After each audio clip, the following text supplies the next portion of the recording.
Hey there, it's Tessa with Hip Over 50. So yeah, American accent but British born. And I'm checking out all the delights of living here, visiting here, so that you can get excited about coming over here yourself.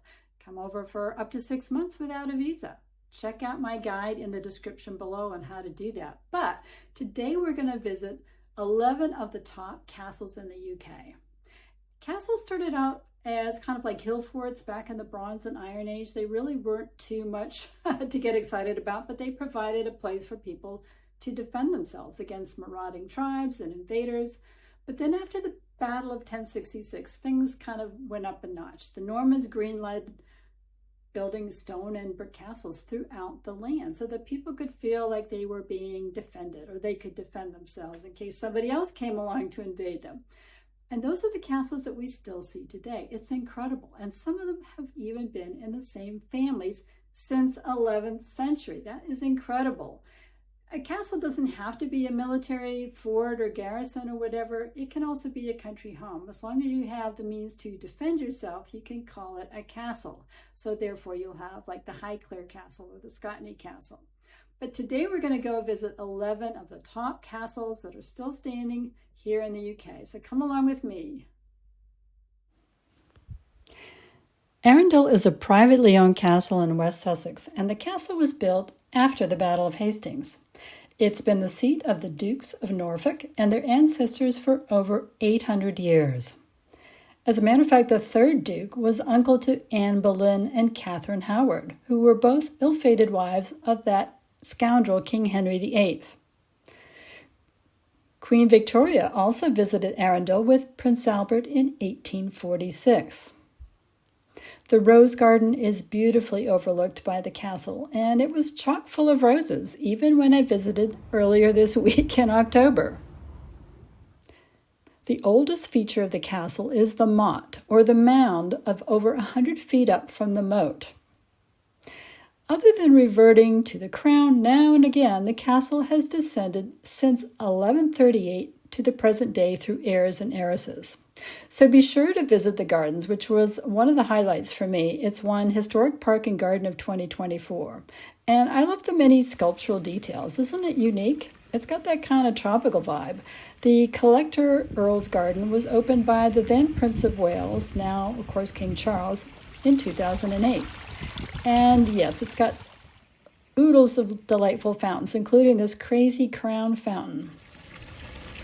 Arendal is an easy day trip from London. Head on over to hipover50.com if you want to get all the details.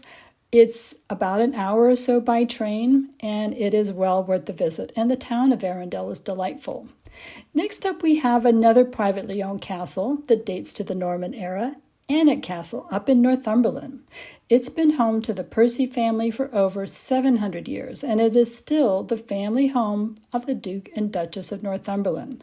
You might recognize it as one of the filming locations for Harry Potter's Hogwarts School.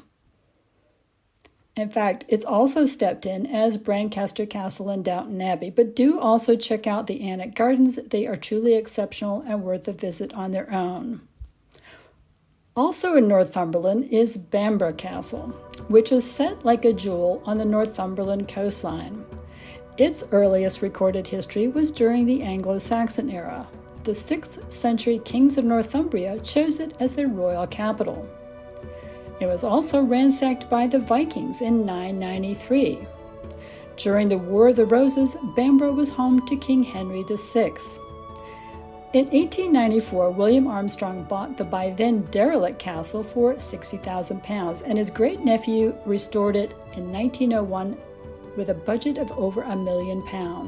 And it's still their private home today, but do check out the coastline. I took this picture up on top of one of the dunes. The setting is absolutely spectacular. Then in Kent, down south of London, we have Bodum Castle, which is a fairy tale 14th century ruin, which is now managed by the National Trust. With its very wide moat, it's a beautiful sight, with its 4 circular towers at each corner. You can walk across the drawbridge and into the castle courtyard and try to visualize what life could have been like 800 years ago. I bet it was quite damp in there during the winter. I visited, this was taken just the other day, and it was very wet and misty. But it's still a beautiful place to check out if you're in the area. There aren't any gardens, and it is definitely a ruin, but a very intact ruin, and it's quite imposing. Built in 1285 by Sir Edward Dallingridge and his wife, it fell into disrepair back between the 15th and 17th centuries. Here we are walking through the interior courtyards and looking out over the moat on this wet and rainy day.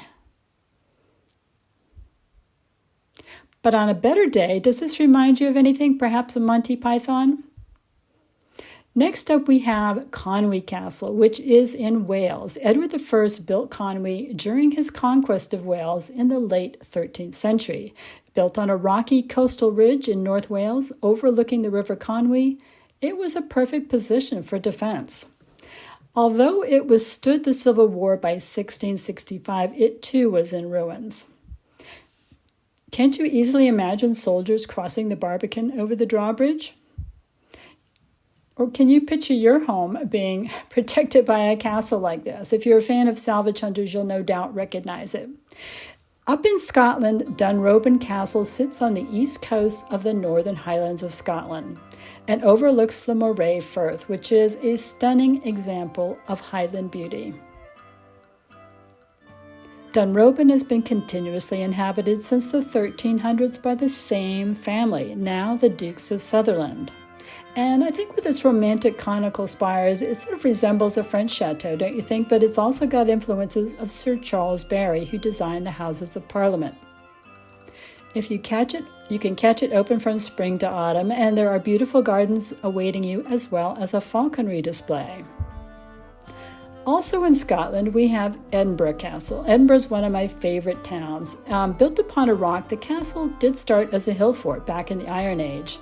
It was the site of many sieges, and it was a royal residence to Mary, Queen of Scots. She gave birth to James VI in 1566, and even though he was only 13 months old when he was crowned, that united the crowns of Scotland and England. So Edinburgh's been a military garrison where prisoners of war were kept, and it's one of the oldest fortified places in Europe. So when you visit, you'll walk in the footsteps of kings, queens, and soldiers. Don't forget to visit the Palace of Holyrood House. Next up, we have Herstmonceux Castle, back down in East Sussex. It's a brick-built castle dating from the 15th century and is one of the oldest significant brick buildings still standing in England, and I think it's really got that fairy tale quality. It's a popular filming location, so you may recognize it, as I did, as the location of My Lady Jane's family home in the new Amazon series. Lady Jane Grey was a queen for 9 days, and that's why they shot it there. So you can view the gardens, walk over the bridge in the moat and into the courtyard for a fee, but the inside isn't open because it's now a college, Bader College.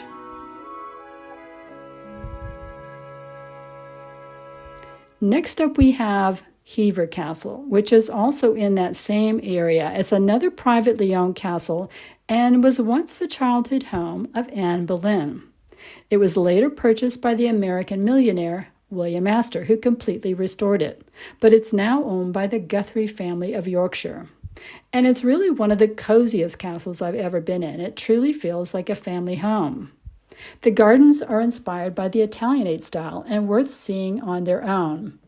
Hever has a beautiful double moat and is one of the most romantic castles I've been to. You can even stay the night in one of these cottages, and it's an easy day trip from London. It's on the Kent, Surrey, Sussex border. Last but not least, we have Windsor Castle. Windsor is a true royal residence and the oldest and largest occupied castle in the world. Founded in the 11th century by William the Conqueror, it's been home to 40 monarchs, including Queen Elizabeth I. Set in Windsor Great Park, it was also the home of the late Queen Elizabeth until she passed away recently. Windsor is a living, breathing home and yet open to visitors throughout the year. Don't forget to meet the changing of the guards, see Queen Mary's dollhouses and the treasures of the castle. And Windsor is also easily accessible from London by train for a day trip. So there you go. I hope that inspired you to come over and visit and see our beautiful castles. Or if you live close to one, go visit it.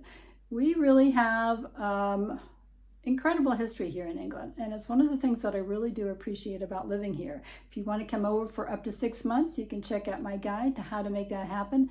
The link will be in the description box below. And in the meantime, I hope you're having a great day. Thank you so much for tuning in. I really do appreciate you watching and supporting my channel. So take care, and I will see you very soon on the next video. Bye for now.